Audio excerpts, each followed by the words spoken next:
Hi, I'm Emma. I was supposed to be trying on wedding dresses, not reading a breakup message on the floor of my bathroom. 1 second, I was brushing my teeth and mentally preparing for a call with the florist, and the next, I was staring at words that made my stomach drop. I'm sorry, Emma. I can't marry you. I've met someone else. I hope one day you'll understand. Just like that. No explanation, no warning.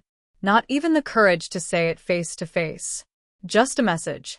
And as I sat there, numb and barefoot on the tiles, I realized the man I'd spent the last 5 years loving, Ryan Adams, had left me without even giving me the decency of a proper goodbye. But the real punch wasn't the breakup. It was who he left me for. My best friend. Sarah. Sarah, who used to cry over her cheating ex on my shoulder. Sarah, who helped me plan parts of the wedding. Sarah, who stood beside me when Ryan proposed and shouted louder than anyone else. She took the one person I never thought she'd touch. And Ryan, he let her. It wasn't an accident. It wasn't a moment of weakness. It was a betrayal carefully wrapped in lies, shared glances, and secrets whispered behind my back. And I was the last to know. In the days that followed, I barely spoke to anyone. Friends tried to comfort me. My parents offered awkward sympathy, trying to hide their disappointment under concern. But nothing helped. The silence of my apartment, the dried-out flowers meant for centerpieces, the half-packed honeymoon bags sitting by the door, all of it became a cruel museum of what could have been. Everyone kept telling me it was for the best, that I dodged a bullet, that I deserved better. But I didn't want better. I wanted answers. I wanted to understand how someone could erase me so easily. But more than anything, I wanted to stop feeling like a leftover in someone else's love story. 2 weeks later, a thick ivory envelope showed up at my door. The handwriting was familiar. I knew what it was before I opened it. A wedding invitation. Ryan and Sarah were getting married. Not months later, weeks. And as I opened the card, my heart sank further. Same date. Same venue. The exact garden I had booked for our wedding. The same musician. The same florist. They hadn't even tried to make it different. They had just taken what I planned and made it theirs. I stared at the embossed gold lettering with my hands shaking. I wasn't even angry. I was hollow. That night, I didn't cry.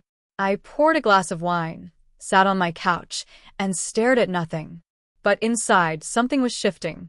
I didn't want revenge. I didn't want pity. I wanted something else. I wanted to show them that I wasn't broken, that I could rise above their borrowed happiness and shine brighter than both of them combined. I didn't know how or when, but the seed was planted, and it was growing. The opportunity came out of nowhere. A week before the wedding, my company sent me to a medical innovation conference. I worked in corporate PR for a healthcare group, which meant I often had to attend boring panels and write about breakthroughs in treatments I barely understood. I wasn't in the mood, but work was work. So I wore a navy blue suit, tied my hair into a tight bun, and stepped into the conference hall with the intention of surviving the day and going home.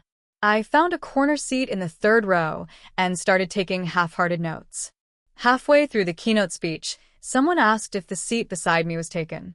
I turned and came face to face with a man I recognized immediately. Daniel West, CEO of one of the biggest hospital networks in the country. Tall, confident, and calm in a way that didn't demand attention, but quietly owned it. I'd seen him in press releases, interviews, photos standing next to senators. And now he was sitting next to me. He introduced himself. I played it cool, though my stomach was doing backflips. We chatted casually during the break. I was surprised by how easy he was to talk to. He wasn't arrogant. He wasn't trying to impress me. He asked about my job, what I thought about the panel, and even laughed when I admitted half of it went over my head. I didn't flirt. I wasn't ready for that. But I was myself. And for the first time since the breakup, I felt like myself was enough. The next morning, I received a message from one of our hospital's internal contacts. Daniel had asked for my contact information and wanted to meet for coffee to discuss PR strategy ideas. It could have been a polite follow-up or maybe something more. I wasn't sure, but I said yes. We met later that afternoon. The coffee turned into lunch. And before I realized it, I was telling him everything. Not all the painful details, but enough for him to understand the kind of betrayal I was recovering from. He didn't offer advice. He didn't talk about karma. He just said, some people only realize what they had after they lose it. But that's not your weight to carry. It was simple, but it stuck. 3 days before the wedding, Daniel invited me to a private gala, a fundraiser his network was hosting at a museum downtown. It was fancy, elegant, full of people who spoke in million-dollar ideas. I wore a black satin dress. I never thought I'd have a reason to pull out. The way he looked at me that night, like I was the only person in the room, made me forget the ache still tucked in the corners of my heart. And then came the twist I didn't see coming. The day before the wedding, we were having coffee when Daniel leaned forward and said, "Come with me tomorrow." I blinked, confused. "To the wedding," he clarified. "With me." I almost laughed. But he wasn't joking. "Not for revenge," he added. "To remind yourself, and them, what they threw away." It was bold. It was crazy. But something in me whispered, why not? The next day, I stood in front of the mirror wearing a sleek emerald dress. Not too flashy. Not traditional. But powerful. The kind of dress that made me stand taller. My hair was soft, loose waves. My lips wore a confident red. I didn't feel like the girl who got left behind. I felt like someone who was just getting started. When Daniel picked me up, he didn't compliment me with words. He just smiled, slow and sure, and opened the car door like I was someone who deserved to be seen. The drive was quiet but warm. No nerves. Just purpose. As we arrived at the venue, my chest tightened. The archway of roses. The string quartet. The guest list. All of it once belonged to me. And now it was theirs. Until I stepped out of the car. My heels clicked on the stone as I walked toward the entrance. People turned. Some recognized me. A few whispered. I saw Sarah first. In the same gown she sent me a photo of months ago, pretending she wasn't going to buy it. Her eyes widened. Her mouth opened slightly. But the real reaction came from Ryan. His eyes locked on mine, then darted to Daniel. Recognition flashed. Then disbelief. Then panic. I didn't smile. I didn't wave. I just stood there next to the man who was everything Ryan would never be. Composed, successful, and respected. The whispers grew louder. That moment wasn't revenge. It wasn't rage.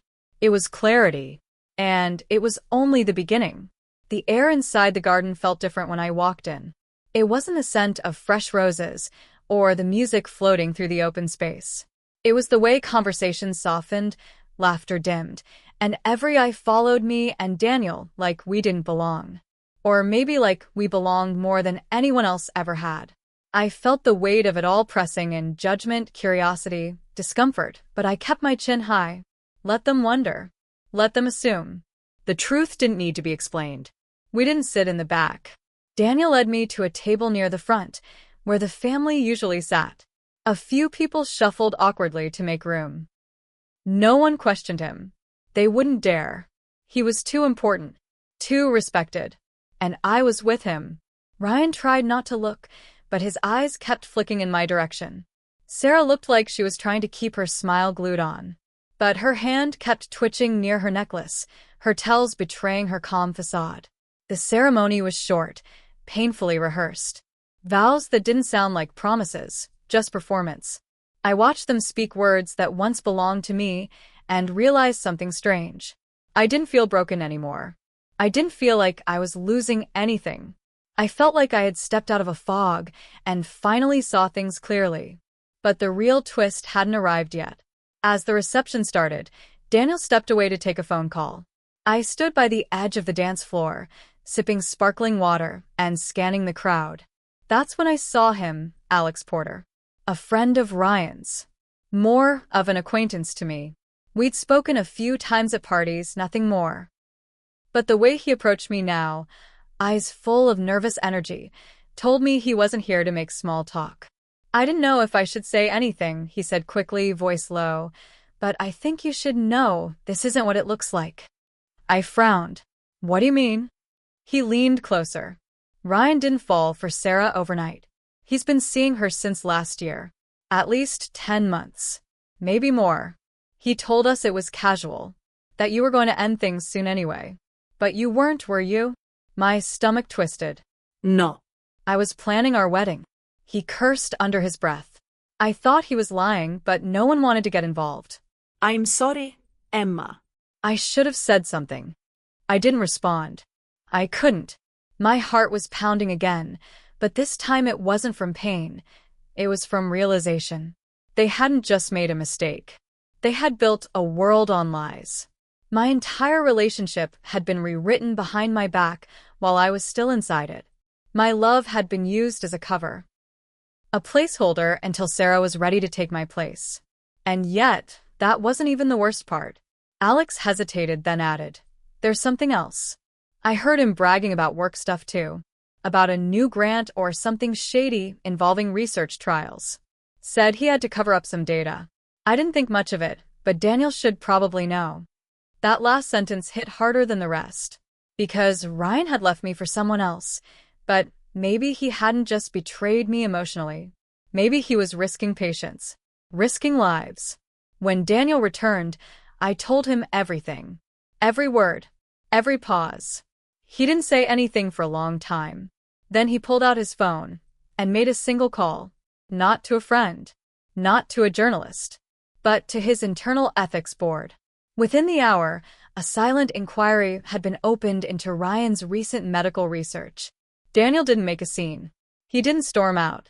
He just nodded at me and said, "You were meant to be here." And he was right. By the time we left, the night had shifted again. The music was still playing. The cake was being cut.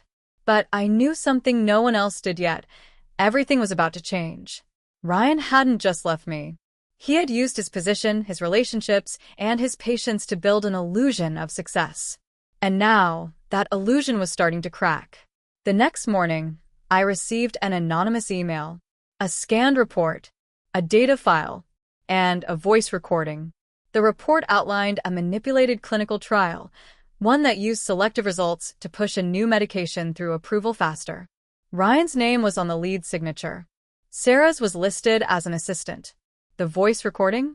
It was of Ryan, joking about how no one reads the fine print if you make the cover flashy enough. I didn't forward it. Not right away. I printed it out and took it to Daniel myself. He looked at the paper for a long time. "This is bigger than an internal audit," he said. "This could lead to criminal charges." "Do it," I said. "Let them face the truth." The rest happened quickly. Quietly. Powerfully. Within a week, Ryan was suspended from his hospital pending investigation. Sarah, too, was pulled from her role and questioned about her involvement. I didn't gloat. I didn't post anything online. I just let the silence speak. And yet, another twist still waited for me. This one personal. 2 weeks after the wedding, I received a message from Daniel. Not about work. Not about the investigation. Just, "Would you join me for dinner?" No perre. No headlines. Just you. I hesitated. I wasn't sure if I was ready. But I said yes. Because what started as heartbreak had turned into something else entirely. A reclamation of my voice, my value, and my worth. And maybe, just maybe, the start of something I didn't expect. That dinner was quiet, slow, thoughtful. We didn't talk about Ryan. We didn't need to. We talked about books, travel, old dreams. He listened to my stories like they mattered. Like I mattered. I looked across the table and realized something. My story wasn't about revenge. It was about remembering who I was before someone tried to convince me I was replaceable. And I was just getting started. The investigation moved faster than I imagined. Within a week, Ryan's license was placed under formal review by the board, and Sarah was suspended from her research assistant position at the medical institute. There were whispers across hospital halls, polite silence in emails that once buzzed with fake cheer, and a flood of staff suddenly remembering how often things didn't add up. It wasn't just about me anymore. It was about accountability. And it had a pulse now, one that was picking up speed. But even as the professional consequences unfolded behind doors I was no longer part of, I was stepping into a version of myself I hadn't seen in years. I no longer walked into rooms with doubt trailing behind me. I didn't shrink around familiar names. And I certainly didn't let the past control what came next. Daniel and I had kept our connection quiet. It wasn't romantic, not officially, but it had evolved into something real.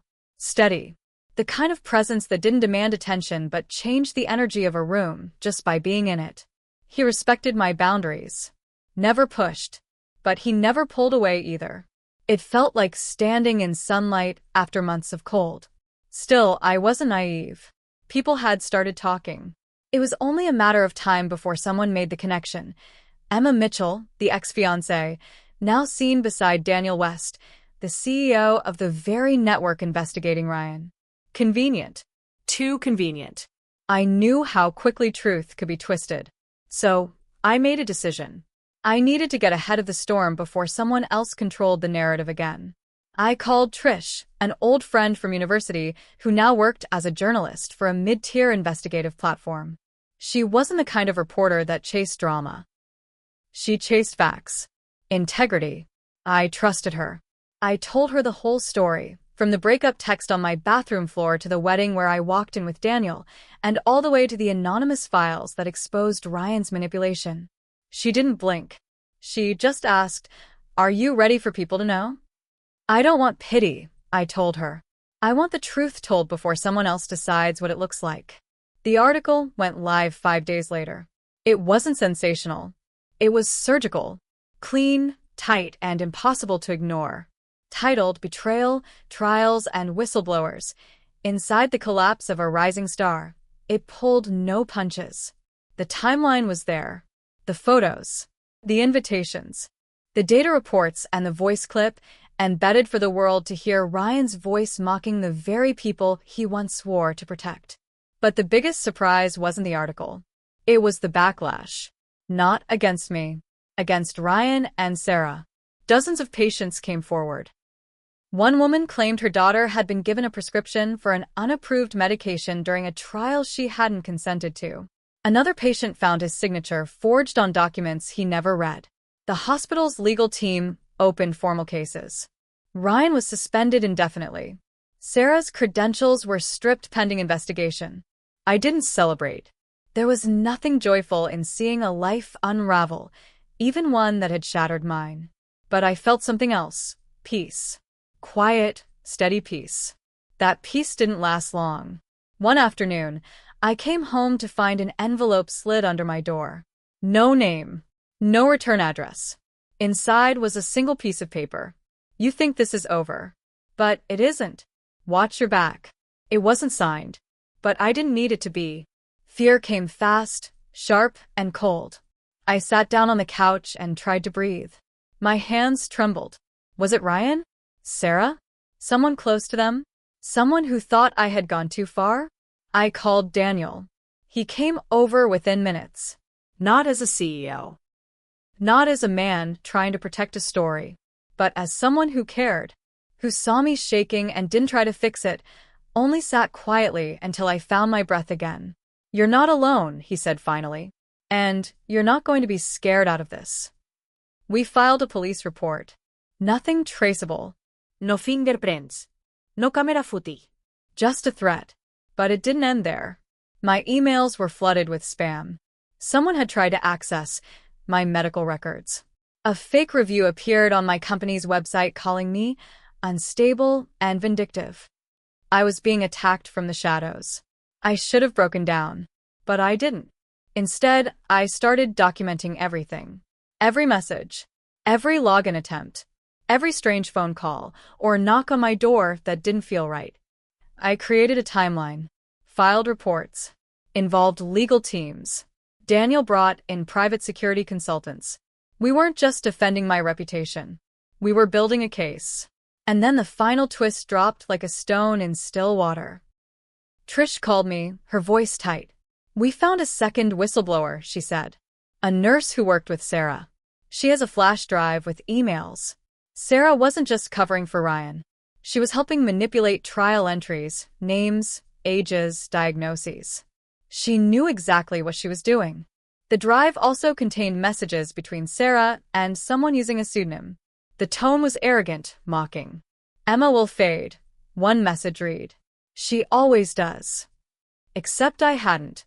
And now I wouldn't. The nurse agreed to testify anonymously. Legal pressure mounted. Ryan's attorney tried to settle quietly, but Daniel and his team refused. They wanted full accountability. And I did too.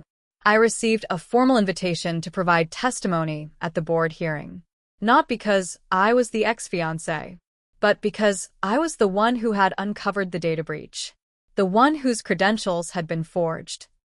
I stood in that room, calm and composed, as the board members read the names of patients whose trust had been broken. Ryan sat across from me, pale and hollow-eyed, his arrogance replaced by something fragile. Sarah wasn't there.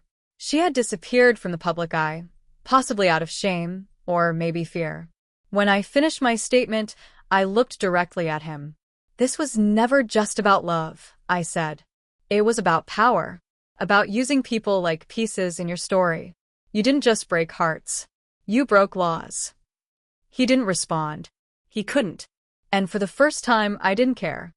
The day after the board hearing, my name started appearing in places I never expected. Quiet mentions in medical ethics articles. Whispers on professional forums. Even a few congratulatory emails from people I hadn't spoken to in years, former colleagues, old professors, interns who once saw me as just the PR girl in the background. Now they were thanking me, calling me brave, saying I'd spoken out when others stayed silent. And though the recognition felt strange, unfamiliar, part of me knew I had earned every word. But with attention came exposure. It wasn't just anonymous threats or digital harassment anymore. Someone had shown up at my building. The security guard said they left as soon as he asked who they were looking for. No name. No footage. Just a figure in a hoodie lingering near the entrance long enough to make it clear it wasn't an accident. I didn't panic, but I took it seriously. I changed my routine, got a second lock installed. Started sending my location to Daniel before I left for meetings. And still, I didn't stop moving forward. Daniel's internal review concluded with a formal decision. Ryan's license would be suspended pending criminal investigation, and Sarah was officially barred from practicing in any research-affiliated role. The company issued a statement about integrity and accountability, and while it was carefully worded, the message was clear. They were done protecting the wrong people. But Ryan wasn't done yet. One evening, I received a letter. Not a message. Not a threat. A letter. Handwritten, thick with desperation, sent to my home. He wrote about how everything had spiraled, how he never intended for it to go so far, how Sarah pressured him, how the attention got to his head. He didn't ask for forgiveness, but he wanted me to understand. "I know I ruined everything," he wrote. "Not just between us, but for everyone. I lost control, and you were the only person who ever saw the real me." I folded the letter and placed it back in the envelope without finishing the rest. Because the truth was, I had never seen the real Ryan. Only the version he wanted me to see. The one who smiled perfectly in photos, made promises in public, and lied through every moment in private. And if there was any part of me still searching for closure, that letter sealed it. I didn't need him to explain. I didn't need his guilt. I was building something now that didn't include him. Meanwhile, Daniel and I had quietly become something more. It wasn't just coffees and strategy meetings anymore. It was late-night walks after long days. Quiet dinners where he asked about my childhood, not just my work. Mornings when he'd send messages like, "Hope today's kind to you," before I even opened my eyes. It wasn't fireworks. It was steady. And for once, that was exactly what I needed. Still, I had doubts. Was I just a rebound? A symbol of redemption? I told him as much one evening as we sat watching the skyline from his balcony. He didn't flinch. He just looked at me like I was asking something sacred. "You're not a symbol, Emma," he said quietly. "You're a force. And I'd be an idiot not to know the difference." It wasn't a confession. It wasn't a promise. But it was real. And in a world that had taught me to question everything, I held on to that. But the past still had one more card to play. Trish, the journalist, called me one morning with urgency in her voice. "We found something else," she said. Sarah created a fake consultancy under your name. She listed you as a silent partner in 2 of the trial companies. It's money laundering. And if we hadn't caught it, you would have been pulled into it legally. My blood went cold. She sent me the documents. My name, my email, a fake signature at the bottom of a registration form filed in Delaware. They'd forged not just research documents, but legal company paperwork. I could have been implicated in something criminal without even knowing it. This wasn't petty revenge. This wasn't about love anymore. It was survival. Daniel escalated it to the legal team immediately. They pulled all financial records, froze assets connected to those accounts, and filed a formal criminal complaint. The FBI was looped in. It was bigger than hospital politics now. It was fraud across state lines. And I had unknowingly been the cover. That night, I sat on my bed, staring at the ceiling. For the first time in weeks, I felt the weight of everything. Not just betrayal, not just humiliation, but the sheer scale of how deeply I'd been used. I thought about the girl who once believed in forever, who smiled at dress fittings and color charts, who forgave too easily, stayed too long, trusted too fast. She was gone now, but I didn't mourn her, because what had risen in her place wasn't weaker. It was sharper. The next day, I went to the police station and gave my full statement about the forged documents. I brought the files, the emails, the fake company registration. I signed the papers with steady hands. And when the officer asked if I wanted to remain a private witness or go on record as the lead complainant, I didn't hesitate. "I'll go on record," I said. "This is my name. And I'm taking it back." Daniel met me outside, waiting near the sidewalk with 2 cups of coffee. He didn't ask how it went. He just handed me mine and said, "You didn't deserve any of this, but you made it matter." I nodded, swallowing hard. There wasn't much more to say, because something bigger was coming, and I wasn't afraid anymore. The official charges came in 3 weeks later. White fraud. Data tampering. Forgery. Unauthorized use of identity. Multiple counts. The kind that don't just end careers, they reshape lives. Ryan Adams and Sarah Bennett were no longer cautionary tales whispered behind conference doors. They were names in headlines, faces on breaking news, subjects of state-led investigations. And with every update, my name sat quietly in the background, not as the woman scorned, but as the woman who refused to be erased. The fallout was swift. Sarah fled the city, her social media wiped, her number disconnected. Ryan's medical license was permanently revoked. Several patients filed civil suits, and both of them faced pending trial. But for me, the damage was no longer just legal or professional. It was personal, deep-rooted, the kind that changes how you enter rooms, how you look at trust, how you define the people who once held your heart. And yet, in all of that chaos, something surprising happened. People began reaching out. Women mostly.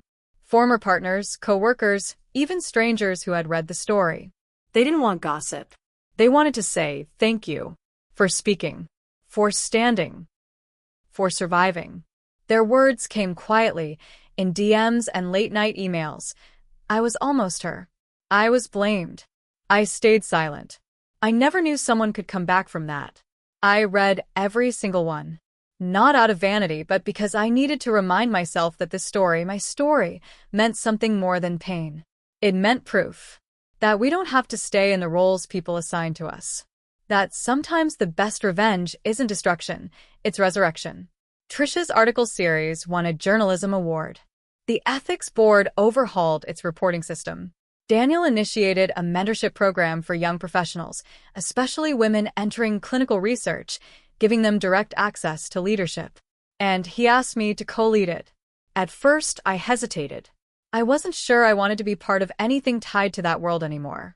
But he looked at me across that familiar conference room, the one where we first met, and said, "This isn't about going back. It's about building forward." So I said yes. We hosted our first workshop 2 months later. The turnout was higher than expected. I watched young women in their early 20s step into that space with hesitation and leave with clarity. Some asked about the scandal. Others asked about confidence. I answered both. Truthfully. Fully. And then, something even more unexpected happened. Daniel took me to a fundraiser gala a few weeks after the program launched. It was quiet, exclusive, tucked in a rooftop garden above the city skyline. I wore a burgundy gown. Not black, not safe. Bold. Not because I wanted to be noticed, but because I didn't need to hide anymore. As we stepped onto the terrace, a woman approached. Mid-30s, sharp blazer, familiar face. I didn't recognize her at first, until she introduced herself. My name is Rachel. I used to date Ryan. Years ago. Before you. She looked me in the eye. I believed him when he said you were crazy. When he told me you were clingy and obsessive. That you used his name to get ahead. I saw your story, and I realized I was lied to. She handed me a folded paper. An old email thread between her and Ryan. Proof he'd used my name years ago in fake pitches to investors. Even before we were engaged. I blinked, stunned. Why now? I asked. She smiled sadly. Because you were right and I was quiet. This is my apology. I didn't know what to say. But I took the paper. Another thread pulled loose in the sweater of his lies. Later that night, Daniel and I sat by the fountain in his courtyard. The city lights flickered around us, but everything felt still. Do you ever wonder what would have happened if he hadn't left? I asked softly. Daniel didn't answer right away. Then he said, you would have found your strength anyway. But maybe you wouldn't have realized how loud it could be. I turned toward him. He wasn't perfect. He didn't fix me. He never tried to. He just showed up, day after day, and stood beside me while I stood up for myself. That night, he didn't ask for anything. No declarations. No promises. But as I sat beside him, hand resting gently over his, I realized I didn't need grand gestures. I just needed honesty, steadiness, something real. And maybe, finally, that was what I had. Months passed. The court date was set. I received a subpoena, but by then, I had already moved into a new chapter of my life. Not just metaphorically. Literally. I signed a lease on a small office with floor-to-ceiling windows and started my own boutique firm, public affairs, crisis communications, and ethics consulting. For women. By women. My first clients? 2 doctors, both of whom had reported misconduct and been retaliated against. I named the firm Rise and Company. Not because I wanted to rise alone, but because I believed we rise better together. On the morning of the trial, I wore a navy suit. Clean lines. No frills. I walked into the courthouse without shaking.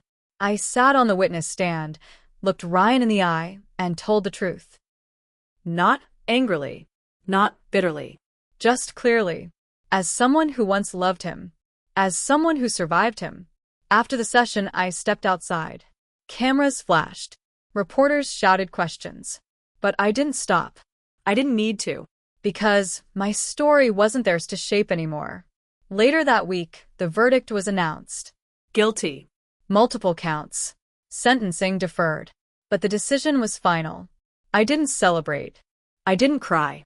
I just made myself a cup of tea, opened my window, and let the silence wash over me like peace. A few days later, I received a final message from Sarah. Just 2 lines. I should have chosen you over him. I am sorry. I deleted it. Some apologies arrive too late to matter. And some wounds don't need closure. They just need time. 1 year later, I stood at the grand opening of a women's leadership conference. I was the keynote speaker. I stepped up to the podium, stared out at a room full of women who had been told to shrink, and I said one thing. I was left behind. Lied to. Undermined. And used. But I didn't stay broken. I rebuilt. And the applause wasn't thunderous. It was steady. Like heartbeat. Like truth. And that was enough. Because I didn't win by ruining someone else. I won by remembering who I was all along. The fiancé left at the altar. The woman who walked into the wedding with his boss. And the founder of her own damn empire. Emma Mitchell. Still standing. Still rising. Always.